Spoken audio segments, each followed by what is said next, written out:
दया साहब, आप ये देख रहे हैं कि लगातार वक्फ बोर्ड के मसाइल को लेकर पूरे देश में चर्चा है और जिस तरह विपक्ष के हंगामे के बाद जेपीसी कमेटी को ये सौंप दिया गया, फिर मेल का भी चक्कर लगता रहा, ये तमाम चीज़ आप किस तरह देखते हैं? आपका ऐसा भी कहना है कि ये वक्फ बोर्ड एक्ट होना ही नहीं चाहिए, मुसलमान खामखा इस चक्कर में पड़ा हुआ है, तो क्या होना चाहिए? वक्फ बोर्ड एक्ट नहीं होना चाहिए? नहीं, मैंने बार बार कहा, मैं उस दिन इंडिया इस्लामिक सेंटर में भी था जिस दिन वक्फ बोर्ड के सलमान खुर्शीद जी भी वहीं थे, तो वहाँ भी ये बात उठी और बाकी जगह पर भी मेरे से पूछा गया।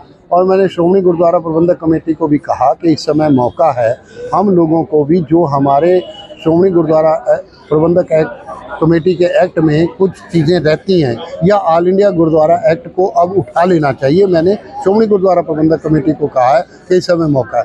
और मैं मुस्लिम समाज से भी कहता हूं कि श्रोमणी गुरुद्वारा प्रबंधक कमेटी एक्ट जो है वो 1925 में बना, वो अंग्रेज़ के समय बना, क्योंकि उस समय भी इसी तरह के सरबराह जो है वो सरकारी तंत्र, एडमिनिस्ट्रेटर सरकारी होता था, सारा तंत्र सरकारी होता था, उन्हीं के हाथ में सारा कुछ था। उस समय सिखों ने उस लड़ाई को लड़ा और उन्होंने अपना एक्ट बनाया। वो एक्ट ऐसा है कि लोग सिख ही चुनकर अपने लोगों को भेजते हैं, जो बाकायदा तौर पर सारा मैनेज करते हैं। श्रोमणी गुरुद्वारा प्रबंधक कमेटी को सारे फाइनेंसिंग को वो मैनेज करते हैं, सारे अकाउंट्स को वो मैनेज करते हैं, सारे गुरुद्वारों को वो मैनेज करते हैं। इसलिए सारी ताकत श्रोमणी गुरुद्वारा प्रबंधक कमेटी के हाथ। इसी तरह 1971 में दिल्ली सिख गुरुद्वारा प्रबंधक कमेटी इसी आधार पर बनी ताकि सिखों के गुरुद्वारे और सिखों का जो, जैसे वक्फ बोर्ड की आपकी ज़मीनें हैं, इसी तरह सिखों के ऐतिहासिक गुरुद्वारों की ज़मीनें थी, तो उनको मैनेज कैसे किया जाए। तो उसलिए वक्फ बोर्ड में जो मुझे लगा, जो मेरे सामने बातें आई और जो मेरे पास पर्चे आए, तो मैंने वक्फ बोर्ड में ये देखा कि मुसलमानों को अपना बेस ही वो समझ नहीं पा रहे, उनको अपना बेस तय करना चाहिए। एक ये है कि वक्फ बोर्ड एक्ट जो है वो पब्लिक एक्ट होना चाहिए, लोगों का एक्ट होना चाहिए। सारे मुसलमान वोट डालकर वक्फ बोर्ड के इलेक्टेड मेंबर्स बने और वो इलेक्टेड मेंबर जो है वो अपने में तय करे कि कौन उनको मैनेज करेगा, उनकी मैनेजमेंट कमेटी कैसी होगी, ये उनको तय करना चाहिए, बजाय कि सरकारी तंत्र उनको तय करे या एमएलए आके उनको तय करे या कोई मेंबर पार्लियामेंट आके उनको तय करे, या लोग जो ये नहीं चाहते। जैसे सिखों में भी आजकल कई डेरेदार है, तो मुस्लिम में भी कई ऐसे इंस्टीट्यूशन है, जैसे देवबंद है, बरेलवी है और बाकी जगह है, वहाँ यही समस्या है। तो मेरा ये कहना है कि मुसलमानों को अपने एक्ट को ऑल इंडिया बेस्ड अपना एक्ट वक्फ बोर्ड एक्ट लेना चाहिए और वो by the elected by the people for the people और मैनेज बाय द पीपल मुस्लिम। ये सारा मुस्लिम को आप मैनेज करने की आदत, जैसे कॉन्स्टिट्यूशन में सरकारें चुनी जाती है, इसी तरह वो भी अपने तौर पर वक्फ बोर्ड को चुने।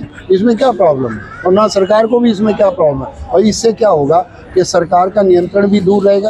ये तो हम नहीं कहते कि सरकार का आखिर कॉन्स्टिट्यूशन प्रोविजन है और ये कॉन्स्टिट्यूशन प्रोविजन बन जाएगा और कॉन्स्टिट्यूशन प्रोविजन में वो काम करेंगे। अगर कोई गलती करता है तो वो उसको पकड़ा जा सकता है, उसको कॉन्स्टिट्यूशन के अनुसार उस पर, जैसे एसजीपीसी में या दिल्ली से गुरुद्वारा प्रबंधक जैसे किया जा सकता है। मेरा ये मानना है कि सरकारी तंत्र से बाहर निकलना चाहिए और ऑल इंडिया बेस्ड वक्फ बोर्ड बनना चाहिए। तो जो उसकी ज़मीनें हैं या जो उसकी प्रॉपर्टी हैं, कल को कोई छीनता है तो कम से कम वो इलेक्टेड बॉडी जो कॉन्स्टिट्यूशनल बॉडी होगी वो लड़ाई लड़ेगी तो आसान हो जाएगा।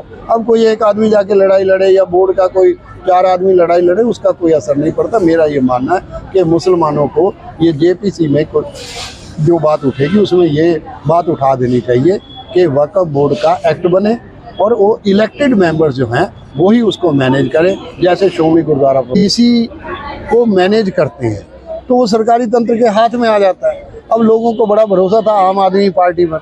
मैंने कोई लोगों को कहा और मुसलमानों को कहा, तुम अन्ना आंदोलन के अंदर क्या चक्कर कर रहे थे? तुम्हें तो सरदार मनमोहन सिंह जैसा प्राइम मिनिस्टर मिला था, शीला दीक्षित जैसी चीफ मिनिस्टर तुम्हारे पास थी, तुम्हारी बात करती थी, तुमने अपने आप गवा के जाके उसके चक्कर में पड़ गए, नतीजे आपने बोलते। वो तो आरएसएस का एक खेल था और उन्होंने करके दिखा दिया। अभी इमामों की तनख्वाह क्यों नहीं मिल रही? इसीलिए नहीं मिल रही क्योंकि वो मैनेज बाय हिंदूइज है। तो ये बात आपको मुसलमानों को समझ आनी चाहिए कि आरएसएस डोमिनेटेड भाई जो केजरीवाल है वो आरएसएस का केडर है, उसी में से सामने आया, वो वही काम करेगा जो आरएसएस चाहेगी। इसलिए इमामों की तनख्वाह मिलना ना मिलना, पंजाब में तनख्वाह सबसे हाईएस्ट तनख्वाह इमामों की है।